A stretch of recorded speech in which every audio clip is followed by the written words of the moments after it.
আচ্ছা আপুরা, আপনারা কি করেন বলেন তো? সৈনিকের মতন কি প্রস্তুত থাকেন? একটা বা দুইটা বা তার বেশি বাচ্চা মানেই কি সৈনিকের মতন মায়েদের প্রস্তুত থাকতে হয়? কি আছে না আছে এগুলো না ভেবে না পাত্তা দিয়ে বাচ্চা কি খেতে চেলো সেগুলো রেডি করা নিয়ে কি আমরা মায়েরা ব্যস্ত হয়ে যাই? আমরা তো মায়ের জাত, তাই একটু আবেগপ্রবণ হয়ে থাকি। তবে এটাও খেয়াল রাখতে হবে, বাচ্চা যদি আকাশের চাঁদ চায় খাওয়ার জন্য বা পড়ার জন্য বা দেখার জন্য বা খেলার জন্য হতে পারে, সেটা তো দেওয়া সম্ভব না। তো এভাবেই আমাদের কিছু কিছু ব্যাপার অ্যাভয়েড করে যাওয়া লাগবে। তবে যতদূর সম্ভব সেটা সব মায়েরাই করে থাকি। এই যে আমার ছেলে আজকে হঠাৎ আবদার করেছে যে মাম্মাম, তুমি কতদিন হয়ে গেছো আমাকে পিৎজা করে খাওয়াও না। তো ছেলের এমন কথা শুনে খুব খারাপ লাগলো। তো এটা আমি জানি সবাই বানাতে পারে, তো আমি কিভাবে বানালাম আজকে বাসায় থাকা উপকরণ দিয়ে সেটাই আপনাদের সঙ্গে শেয়ার করব। একেবারে বাসায় থাকা উপকরণ দিয়ে কিন্তু এটা সম্ভব না। এটার জন্য যেটা সব থেকে গুরুত্বপূর্ণ সেটা হচ্ছে ইস্ট, এটা লাগবেই। তবে আবার ব্যাপারটা এরকম না যে ইস্ট ছাড়া হবে না, তবে অরিজিনাল যে টেস্টটা পিৎজার সেটা পেতে চাইলে কিন্তু আপনাকে একটু ইস্ট ব্যবহার করতেই হবে। সব উপকরণ দিয়ে ডোটা তৈরি করে 1 ঘন্টার জন্য এই যে রেস্টে রেখে দিলাম, কোনো প্রকারের যাতে হাওয়া বাতাসটা না ঢোকে। আর এক নজরে চলুন দেখে তো এসেছি, এবার একটু শুনে নিই এর মধ্যে আমি কি কি দিয়ে দিয়েছি। আজকে আমি পিৎজা তৈরি করার জন্য যে পিৎজার ডোটা মেখে রেখেছি, এখানে আমি প্রথমে দিয়েছি 1 কাপ পানি, তার মধ্যে দিয়েছি কিছুটা গুঁড়া দুধ। গুঁড়া দুধ দিলে কিন্তু ফ্লেভারটা অনেক সুন্দর আসে। 1 চিমটি পরিমাণ দিয়েছি লবণ, স্বাদ মতন চিনি। চিনি দিলে একটু মিষ্টি মিষ্টি লাগে, তবে চিনির পরিমাণটা একটু কম দিতে হবে। তো ভালো করে ম্যারিনেট করে রেখেছি, উপর দিয়ে একটু হালকা করে তেল মেখে দিয়ে, মানে যাতে শক্ত হয়ে না আসে। এরপরে র্যাপিং পেপার দিয়ে ঢেকে রেখে দিয়েছি 1 ঘন্টার জন্য। এর মাঝে আমি একটু ব্যালকনি দিয়ে ঘুরে আসলাম, বাইরে ঝিরিঝিরি বৃষ্টি পড়ছে।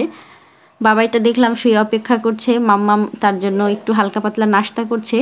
সে অনেকটাই খুশি আছে, এই টাইপের নাস্তা তৈরি করে দিলে বাচ্চারা খুশি হয়। তবে মায়েদের কিন্তু অনেক ঝামেলা হয়ে যায়, সারাদিন কাজকর্ম করে এক্সট্রা এই যে রান্নাগুলো আবার করতে হয়। তো আমি তো খুব একটা তাকে নাস্তা তৈরি করে দেই না, বেশিরভাগ সময় সে বাসায় যে রেডিমেড খাবারগুলো থাকে ওইগুলোই খাওয়া হয় তার। এখানে আমি কিছু চিকেন একটু লম্বা লম্বা করে কেটে নিয়েছি, বেশ খানিকটাই নিয়ে নিয়েছি। তো এগুলো এভাবে পাতলা করে একটু চিকন চিকন করে কেটে নিব। আর এখন আমি মুরগির মাংসটা রান্না করে নিব। আমাদের মায়েরা আমরা কত কৌশলের অবলম্বী হই, তাই না? অনেকেই আছেন যারা পিৎজার উপরে কিন্তু এই যে চিকেন রান্না বাসায় থাকলে, তারপরে হচ্ছে মজেরেলা চিজ থাকলে একটু দিয়ে ওভেনে গরম করে দিলেই কিন্তু পিৎজা হয়ে যায়, কোনো বোঝার উপায় নেই। আর এখন তো শীতের সময় ভরপুর সবজি থাকে, সবজি দিয়ে একটু কালারফুল বিশেষ করে সবজিগুলো উপর দিয়ে সাজিয়ে দিলেই কিন্তু হয়ে যায়।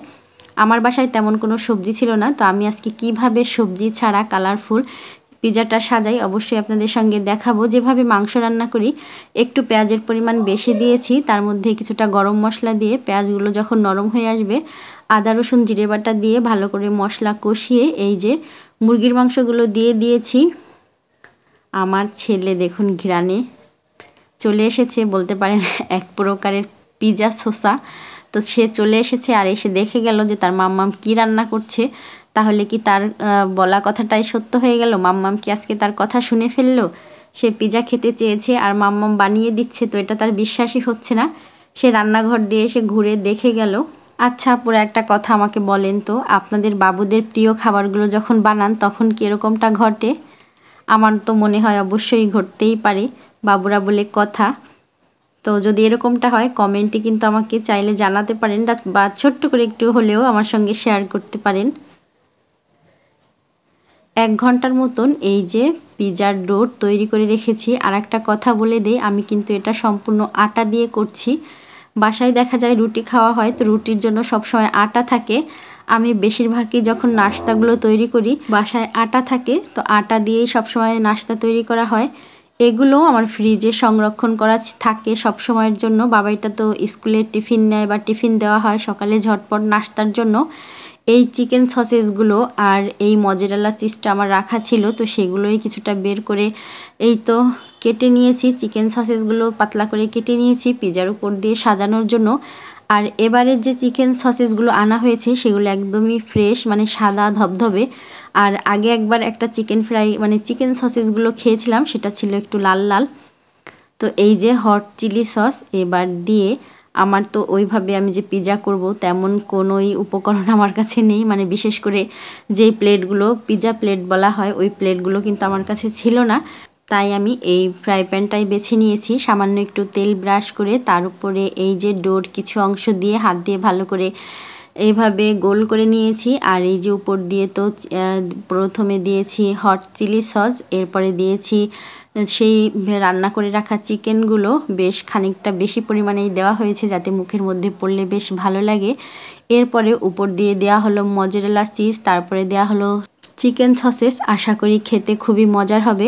তো বাসায় তো ওইভাবে আসলে ছিল না যে এই উপকরণগুলো দিয়ে পিৎজা সাজানো হয়, এই যেমন কালারফুল সবজি হতে পারে, ক্যাপসিকাম হতে পারে, গাজর, তাই আমি মরিচ, শুকনা মরিচ, কাঁচা মরিচ আর হচ্ছে রিং টাইপের করে রাখা পেঁয়াজ তো এগুলো দিয়ে সাজিয়ে নিয়েছি। এবার ঢাকা দিয়ে যাতে এর মধ্যে বাতাস না যায়, তারপরে হচ্ছে কিছু সময় রেখে দিব। হালকা করে যখন আবার ফুলে উঠবে তখন চুলার উপরে রেখে দিব।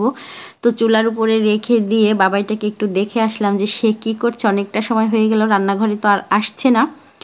তো এরপরে আমি 2টা পিৎজা কিন্তু রেডি করে নিয়েছি একইভাবে। তো এটা আমি একটা কড়াইয়ের উপরে দিয়ে বসিয়েছি আর এটা সরাসরি প্যানের মধ্যেই বসিয়ে দিয়েছি। কড়াইয়ের উপরে পাতলা যে স্টিলের প্লেটগুলো থাকে ওইটার মধ্যেই তেল ব্রাশ করে তারপরে পিৎজাগুলো সাজিয়ে দিয়েছি। তো আশা করছি আপনাদের ভালো লাগবে। খুবই সাধারণ উপায়ে পিৎজা তৈরি করেছি, খেতেও মোটামুটি ভালোই হয়েছে। তো আজ এই পর্যন্ত, সবাই ভালো থাকবেন। আল্লাহ হাফেজ।